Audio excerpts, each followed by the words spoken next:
This is my Optimus 8R camp stove. It's very compact, very rugged, super reliable, and I really love it, but they haven't made it in decades. And it's a little quirky to get it started, so I want to demonstrate how to do that because a friend of mine's planning on borrowing it. Pop it open, extend the fuel tank out. I've got matches to light it.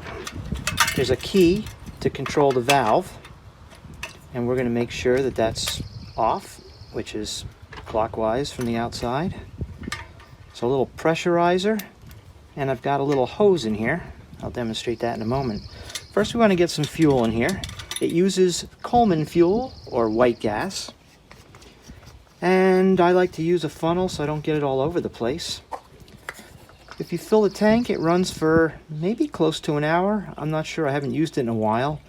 And I never cook for so long that I run the fuel out. Usually it's like making some coffee or something, or preparing a dish of camp food.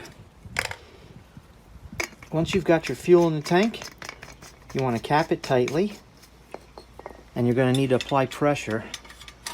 You need to prime it. Oh, but before you do that, we need the starter fluid.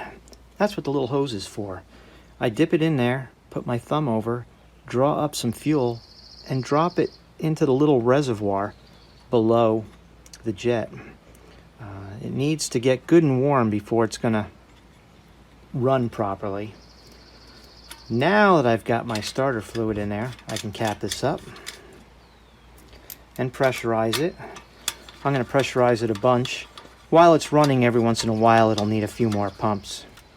Get that off of there, and I'll go ahead and light it and get it warming up. It really doesn't run well till it's warmed up, and it will spurt and flame out a little bit while it's starting, so don't be alarmed.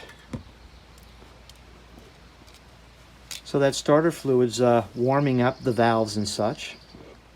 And once you've waited a few seconds and it's started warming up, you can open that up a little bit. Sometimes some of the fuel will come spurting out. And here's where it flames out for a moment. It will eventually calm down and give a nice even flame, but it takes a few seconds of this. Sometimes you'll see a little spurious flame somewhere where it shouldn't be, like right there on the cap or around the valve stem there. I'll just blow those out. Sounds like it's starting up now, but it's a little weak, so maybe I need a little more pressure there. I didn't fill the tank completely, so I don't have much pressure. There we go, I wanted some pressure. The valve stem got a little bit of leakage, I'll just blow that out. And there we are, it's running. I can adjust the flame with the key. Once it's adjusted where I want it, I want to remove the key so that it's not getting really hot.